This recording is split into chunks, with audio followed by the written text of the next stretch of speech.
عملی طور پہ کسی نے جا کے اس دن کے بعد فوٹو سیشن کے بعد عملی طور پہ کسی نے کچھ بھی وہاں پر نہیں کیا تو آپ عوام خطرہ مول کے اپنی زندگی کو داؤ پہ لگا کے کام نہیں کرے گی تو اور کیا کرے گی؟ عوام کی فصلیں تو تباہ ہو گئی، عوام کے باغات تو تباہ ہو گئے، عوام کے درخت تو سوکھ گئے. اب ان کا جو بیانات جو ان کے بیٹھ کے تاجکستان کے اندر سے ہمدردی کے بیانات آ رہے ہیں تو ہم تمہارے بیانات سے اچار ڈالیں گے. آپ لوگوں کو ہمارے دکھ میں یہاں کھڑا ہونا چاہیے تھا. آپ کے بیانات اس وقت لوگوں کی دلجوئی نہیں کر رہے بلکہ لوگوں کے زخموں پہ نمک پاشی کے مترادف ہے اس وقت. اور یہاں موجود بیٹھے جو حکومتی وزراء ہیں جو گلگت کے اندر ہیں اور یا وہ ادارے ان اداروں کے اندر بیٹھے بیوروکریٹس جو بڑی بڑی مراعات اور تنخواہیں لیتے ہیں لیکن ان کو بھی توفیق نہیں ہوئی کہ وہ بھی وہاں جا کے ان کا دکھ سنتے ان کے لیے کچھ کرتے. یہاں کسی بیوروکریٹ کی دیوار بھی گر جاتی ہے تو درجن ایکسیویٹر وہاں پہ جا کے کام کرتے ہیں. کسی حکومت کا کوئی مسئلہ ہوتا ہے تو وہاں پر پوری حکومتی مشینری لگ جاتی ہے لیکن ایک پورا علاقہ جل رہا ہے، تباہ و برباد ہو رہا ہے، کربلا کا منظر پیش کر رہا ہے. وہاں پر ان پوری حکومت کو مل کے توفیق نہیں ہوئی اور اتنے وفاقی پارٹیوں کے ذمہ داران کے ہوتے ہوئے ان کو توفیق نہیں ہوئی کہ وہ وہاں جا کے دلجوئی کریں ان کی. تو یہ سب کچھ دھوکہ ہے، فراڈ ہے. گلگت بلتستان کے عوام کے ساتھ حکومت فراڈ کر رہی ہے، تمام ادارے دھوکہ دہی کر رہے ہیں. یہاں پر ہمیں بیوقوف بنایا جا رہا ہے، یہاں کے عوام کو بیوقوف بنایا جا رہا ہے. جب الیکشن کا وقت آتا ہے تو آ کے علاقے کا کوئی فرزند بنتا ہے، کوئی بیٹا بنتا ہے، کوئی کچھ بنتا ہے. جب تکلیف آتی ہے تو عوام تنہا اس تکلیف کو جھیلنے پہ مجبور ہوتی ہے. کوئی آ کے ان کی دلجوئی نہیں کرتا، ان کی تکلیف میں کمی کا کوئی جو ہے آج تک ذریعہ نہیں بنا ہے، سبب نہیں بنا ہے. تو ایسے میں یہاں پر حکومتوں کا آنا، یہاں پر وفاقی جماعتوں کا آنا صرف اپنے مقصد کے لیے ہے، علاقے کے عوام کے ساتھ دھوکہ ہے. میں بھی ایک وفاقی جماعت کے کسی ونگ کا ذمہ دار ہوں. اس ذمہ دار کے ہوتے ہوئے مجھے انتہائی افسوس ہوتا ہے، تکلیف ہوتا ہے کہ ایسے وقت کے اندر اتنا بڑا سانحہ رونما ہونے تک کوئی ٹس سے مس نہیں ہوا. ابھی سب آ جائیں گے لوگ، کوئی آ کے جو ہے الفاظ کا جادو جگانے کی کوشش کریں گے، ہمدردی جتانے کی کوشش کریں گے. میرا سوال ہے کہ آپ کسی کو جو ہے 5 لاکھ روپے، 2 لاکھ روپے، 3 لاکھ روپے دے کے کسی کی زندگی واپس لا سکتے ہیں؟ اس ماں کا نوجوان بیٹا جس کی اس وقت تدفین ہو رہی ہے، جو زمین کے نیچے گیا ہے اس آفت کی وجہ سے، کیا آپ اس کے بچے کو واپس لا سکتے ہو؟ کیا آپ اس کے دکھ کو کم کر سکتے ہو؟ کیا پیسہ دے کے کسی کا 5 لاکھ 7 لاکھ روپے آپ معاوضہ دے کے جو ہے کسی کے جوان کو کا بدلہ آپ سمجھتے ہو کہ اس کی زندگی کا بدلہ ہے؟ کتنے افسوس کی بات ہے کہ آپ لوگوں کو یہاں کھڑا ہو کے پورا گلگت بلتستان، خالی دنیور کی بات میں نہیں کر رہا ہوں، پورا گلگت بلتستان اس وقت ایک کرب کے عالم سے گزر رہا ہے، درد کے عالم سے گزر رہا ہے. غزر جائیں وہاں درد کے عالم سے لوگ گزر رہے ہیں، آپ دنیور جائیں وہاں درد کے عالم سے گزر رہے ہیں. حادثوں پہ حادثے ہوتے ہیں. آ کے ایک اعلان کر کے اپنے آپ کو ہیرو بنا کے جاتے ہیں، مال بٹورتے ہیں، 2 لاکھ اعلان کرتے ہیں، 10 لاکھ خود بٹورتے ہیں.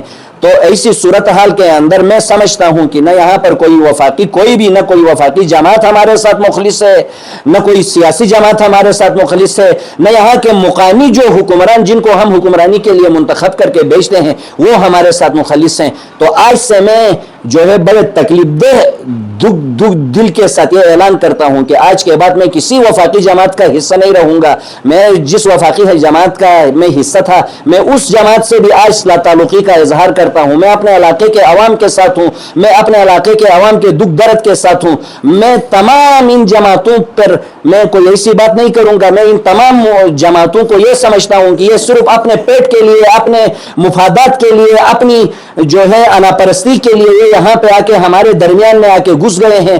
علاقے کے اندر بے روزگاری عام ہے، کہیں پر جا کے پہاڑ سے کچھ حاصل کرنے کے علاقے کے بے روزگار کوشش کرتے ہیں تو ہمارے یہی وفاقی جماعتوں کے نمائندے اعلی کار بن کے آتے ہیں، ادھر سے ہمیں روکتے ہیں، ہمیں زمینیں آباد کرنے سے روکتے ہیں. نئی زمین آباد کرنا تو دور کی بات، دنیور جیسی جگہ بنجر ہو رہی ہے، اس وقت کربلا کا منظر پیش کر رہی ہے. تو اسی وفاقی جماعتوں کے ساتھ بیٹھنا اپنے آپ کے ساتھ بھی دھوکہ ہے، علاقے کے عوام کے ساتھ بھی دھوکہ ہے. علاقے کے بیٹے ہونے کے ناطے میں اپنے علاقے کے عوام کو دھوکہ تو نہیں دے سکتا لیکن اپنے علاقے کے عوام کے ساتھ میں ضرور ضرور کھڑا ہوں اور ان کے ہر دکھ درد کے اندر ہم انشاءاللہ کھڑے رہیں گے، چونکہ میں بھی اس علاقے کا حصہ ہوں، میری زمین بھی خشک ہو رہی ہے، میرے درخت بھی خشک ہو رہے، میں بھی اس تکلیف سے گزر رہا ہوں۔ تو میں تمام دنیور کے، تمام جی بی کے عوام کو، بالخصوص دنیور کے عوام کو یہ میں گزارش کرتا ہوں کہ خدا را ہوش میں آئیں، خدا را ہوش میں آئیں۔ یہاں پر گلگت بلتستان کے اندر آپ کے روزگار کے دروازے بند کر دیے گئے ہیں۔ سوس پہ ٹریٹ ہوتا تھا، ایک غریب بندہ جا کے وہاں سے چائنا سے اپنا ایک بگیش لے کے آتا تھا، وہ آپ کے اوپر بند ہوا۔ اتنے دنوں سے ہمارے بھائی سوس کے اندر دھرنے میں بیٹھے ہوئے ہیں، وہاں سے 1 روپیہ کا ٹریٹ نہیں ہوتا ہے، وہاں سے جی بی کے عوام، جی بی کے بے روزگار کما رہے تھے تو ان کا دروازہ بند کر دیا جاتا ہے۔ کہیں مائننگ سے بے روزگار کمانے کی کوشش کرتے ہیں، وہ دروازہ فوراً بند کر دیا جاتا ہے۔ کہیں کسی اور جگہ سے کمانے کی کوشش کر رہے ہیں، اس دروازے کو بند کر دیا جاتا ہے۔ تو مجھے تو ان حالات کو دیکھ کے ایسا لگ رہا ہے کہ اس علاقے کے عوام کو زندہ درگور کرنے کے یہ لوگ در پہ ہیں، وفاقی حکومتیں اور یہاں کے لوگ، ان کے اعلی کار مل کے جو ہے ان کو درگور کرنے کے در پہ ہیں۔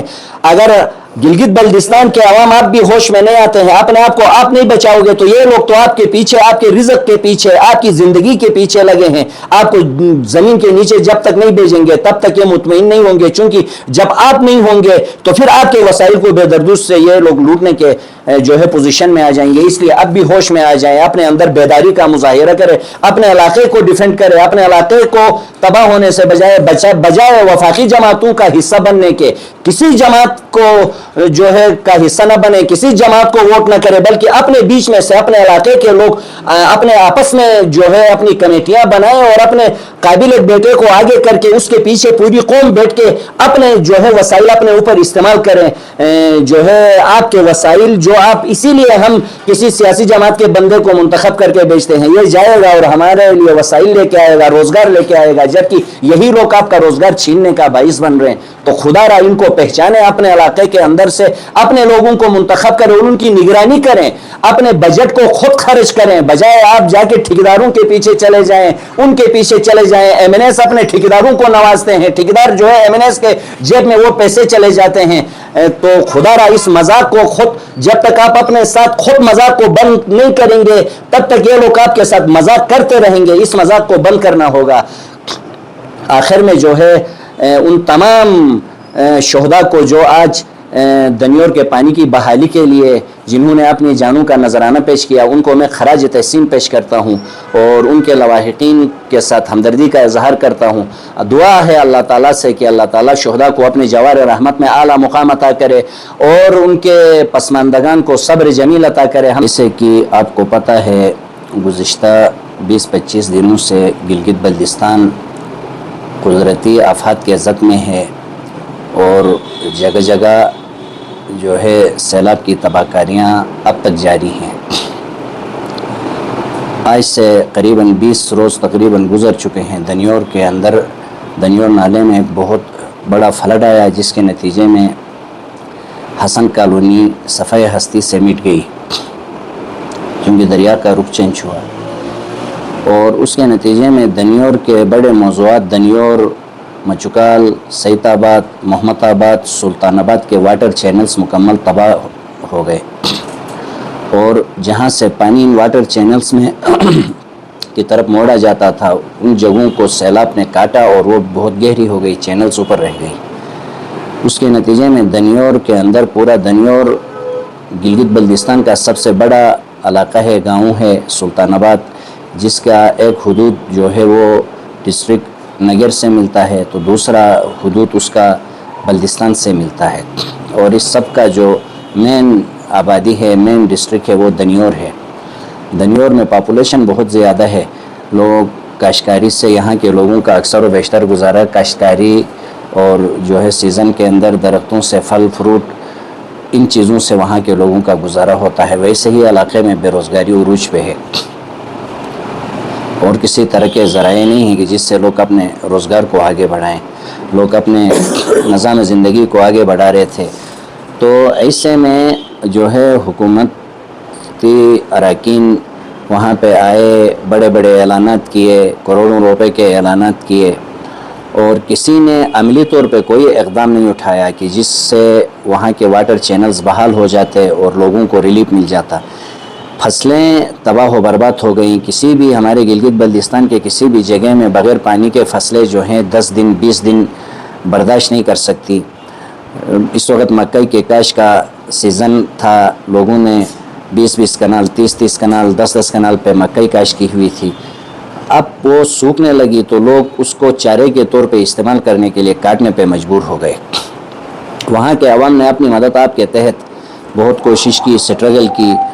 محمد آباد کا چینل 10-15 دن گزرنے کے بعد بڑی مشکل سے رجا کی سسٹم سے اس چینل کو بحال کر دیا گیا, اور دنیور کے چینل کو بھی عارضی طور پہ ایک دن کے لیے بحال کیا گیا. لیکن اس سیلاب کے آنے کے بعد پانی کا بہاؤ نالے میں بہت زیادہ ہونے کی وجہ سے پانی, آپ کو پتہ ہے دریا ہو یا نالہ جات ہو, اپنا رخ چینج کرتا رہتا ہے. وہ جو دنیور کا کوہل تھا اس سائڈ کے اوپر یہ پانی کا پریشر پانی جا کے لگا, اس نے نیچے سے کٹاؤ کیا, جس کے نتیجے میں بحال شدہ چینل دوبارہ سے ایک مرتبہ گر گیا. گرنے کے بعد سیدھا پہاڑ رہ گیا اور اب اس کے اندر کام کرنا مشکل تھا. پھر بھی دنیور کے عوام نے مل کے رجاکی کر کے بہت مشکلوں سے جو ہے اس کو بنانے کی کوشش کی. پائپ لگائے, حکومت نے جو ہے ان کی دلجوئی کے لیے کوئی پائپ فراہم کر دیا یہاں پر, اور ان پائپوں کے ذریعے لگا کے پانی کو لانے کی کوشش کی. لیکن چینل کے کٹنے کی وجہ سے وہ پائپ اب کیسے ٹکتے, وہ پائپ بھی گر گئے. اس کی وجہ سے حد یہاں تک آ گئی کہ وہ درخت جو 30-40 سال پرانے درخت تھے وہ اس وقت سوکھ گئے. چیری کے درخت سوکھ گئے, لوگوں کے باغات سوکھ گئے. پورا دنیور ایک کربلا کا منظر پیش کر رہا ہے. یہاں پر میں خراج تحسین پیش کروں گا FWO کو, NS کو اور مرکزی انجمن امامیہ کو. ان لوگوں نے جو ہے اپنے ٹینکر دن کو رات کو شروع دن سے لے کے آج تک, آج 20-25 دن گزر رہے ہیں, آج تک مسلسل رات کو بھی دن کو بھی 24 گھنٹے یہ پانی کی سروس فراہم کر رہے ہیں. لیکن یہ پانی تو صرف پینے کا پانی ہے. ہر گلی کوچے میں یہ ان کا ٹینکر پہنچ جاتا ہے, تو وہاں سینکڑوں لوگ اپنے برتن لے کے ٹینکروں کا انتظار کرتے ہیں اور آنن فانن 10 منٹ میں ٹینکر خالی ہو جاتا ہے. لوگوں کو یہاں پینے کے پانی کی بھی مشکلات درپیش آ رہی تھی, جس کو کسی حد تک ان اداروں نے, FWO نے, GB سکوٹ والوں نے اور انجمن امامیہ نے اور اس کے علاوہ مخیر حضرات نے بھی, جن کے پاس اپنے ٹینکر تھے, ٹریکٹر تھے, ان لوگوں نے فی سبیل اللہ وہاں پر یہ لوگ آج تک پانی کی فراہمی کا سلسلہ جاری ہے. اب ایسی صورتحال میں ہم نے دیکھا ہے جب علاقے کے اندر ایک آفت آتی ہے, قدرتی آفت آتی ہے, تو یقیناً قدرتی آفت کا مقابلہ جو ہے عوام کا کام نہیں ہے, وہاں حکومتیں حرکت میں آتی ہیں. حکومتوں کا کام ہوتا ہے کہ اس قدرتی آفت کا مقابلہ کرنے کے لیے اپنے اداروں کو ایکٹیویٹ کرے, پھر مشینری کو ایکٹیویٹ کرے. اگر اس دنیور کے لوگوں کو, دنیور کی اس تکلیف کو دیکھتے ہوئے 4 سے 5 ایکسیویٹر فراہم کیے جاتے تو آج یہ صورتحال درپیش نہیں آتی. خیر, لوگوں نے اب کیا کرتے, مرتا کیا نہ کرتا. اندھے کو 2 آنکھوں کی ضرورت ہوتی ہے, پیاسے کو پانی کی ضرورت ہوتی ہے. اپنے فصلوں کو دیکھ کے, اپنے باغات کو دیکھ کے جو ہے لوگوں سے گھر میں رہا نہیں گیا اور وہ نکلے اور رجا کی سسٹم میں کام کرنے لگے. دن کے کام سے معاملات حل نہیں ہوئے تو یہ لوگ رات کو بھی کام کرنے لگے اور ایک ایسے خطرناک جگہ کے اندر سے کوہل بنانے میں یہ لوگ مصروف ہو گئے. گزشتہ کئی راتوں سے مسلسل کام ہو رہا تھا. سوشل میڈیا کے اوپر بھی وہ کام مختلف وقتوں سے جو ہے وہ آتا رہتا تھا کہ اس طرح دنیور کے عوام رات کو بھی کام کرتے ہیں, دن کو بھی کام کرتے ہیں. آج جو رات گزری ایک قیامت خیز رات دنیور کی تاریخ میں, ایسی رات کبھی نہیں گزری تھی. یہ جو نوجوان جا کے وہاں پر والنٹیئرز کے طور پہ جا کے وہاں کام کر رہے تھے, اس پہاڑ کے نیچے, اس تودے کے نیچے یہ اپنے چینل بنانے میں مصروف تھے کہ کسی طریقے سے پانی بحال ہو, اور وہ کام کرتے کرتے تھک ہار جاتے ہیں تو ان کو کھانا دیا جاتا ہے. یہ کھانا کھاتے ہیں, اس کے فوراً بعد جو ہے اوپر سے مٹی کا تودا کے گر جاتا ہے اور نیچے کام کرنے والے ان والنٹیئرز جو ہیں اس کے نیچے دب جاتے ہیں. یہ خبر جنگل کے آگ کی طرف پھیلتی ہے. رات کے اندھیرے میں بڑی تک و دو کوشش کے بعد صبح کے وقت ان کو ریسکیو کیا جاتا ہے. تو ان میں 2-3 افراد جو ہے زخمی حالت میں ریسکیو ہوتے ہیں. باقی تقریباً 7 کے قریب جنازے وہاں سے برآمد ہوتے ہیں جو نوجوانوں کے ہیں. ایک قیامت برپا ہو گئی علاقے کے اندر. ابھی حکومت جو ہے وہ مختلف ذریعوں سے بیانات جاری کر رہی ہے. الرٹ جاری کر رہی ہے، NDMA کو الرٹ جاری کر رہی ہے کہ آپ لوگ جائیں، اداروں کو کہہ رہے ہیں کہ آپ لوگ جائیں بحالی کے کام کریں. کتنے افسوس کی بات ہے کہ 20-25 دن گزر گئے. ہم نے دیکھا ہے اس سے جب علاقے کے اندر آفت آتی ہیں، مصیبتیں آتی ہیں، تو بڑے بڑے ممالک کے وزیر اعظم کو، ترقی یافتہ ممالک کے ہم نے وزیر اعظموں کو، صدور کو جہاز میں بیٹھ کے جب جہاز اڑا ہے تو واپس انہوں نے اپنے علاقے کے اندر لینڈ کیا ہے کہ ہم اپنے عوام کو اس مصیبت میں چھوڑ کے ہم کہیں نہیں جائیں گے، ہم دورے نہیں کریں گے. لیکن ہماری صوبائی حکومت انتہائی افسوس سے دل خون کے انصور ہو رہا ہے. کہنا پڑتا ہے کہ بجائے آ کے وہ یہاں لوگوں کی دلجوئی کرتی، لوگوں کی تکلیف کو حل کرتی، لوگوں کی مشکل کو آسان کرتی، اداروں کو حرکت میں لاتی، تو ایسا کرنے کے بجائے یہ لوگ تاجکستان کے دورے پہ چلے گئے. اب سوال پوری قوم یہ دیکھ رہی ہے کہ تاجکستان سے یہ ایسا کیا لے کے آئیں گے، کیا ایسا کر کے آئیں گے کہ جس کے لیے یہ اپنے علاقے کے عوام کو حالات کے رحم و کرم پہ چھوڑ کے جو ہے یہ لوگ سیر سپاٹوں میں لگ گئے، دوروں میں لگ گئے. ان سے یہ توفیق نہیں ہوئی. 4 ایکسیویٹر 5 ایکسیویٹر اگر یہ حکومت فراہم کرتی تو یہ چینل نہیں کرتا. کوشش کرتے وہ 4-5 ایکسیویٹر جو ہے پانی کا رخ چینج کرتے اور وہ جو ملوہ ہے اس کو پہاڑ کے سائڈ پہ لا کے ڈمپ لگا دیتے تو شاید یہ چینل بچ جاتا. لیکن افسوس سے کہنا پڑتا ہے کہ ایک ایکسیویٹر وہاں پر کام کرتا تھا تو ایک ایکسیویٹر کا کام ہی نہیں ہے. ایک ایکسیویٹر ایک جگہ سے کام کرتا تھا، دوسرے جگہ سے پانی اپنا رخ چینج کرتا تھا، اس جگہ میں یہ ایکسیویٹر چلا جاتا تھا، نیچے سے پانی اپنا رخ چینج کرتا. تو اتنے وفاقی حکومت کی جماعتیں یہاں پر کام کر رہی ہیں، حکومت یہاں پر کام کر رہی ہیں، اتنے مشرا یہاں پر کام کر رہے ہیں. مسجدوں کے اندر سے بھی جو ہے متاثرین کی حمایت میں آوازیں اٹھ رہی ہیں. لیکن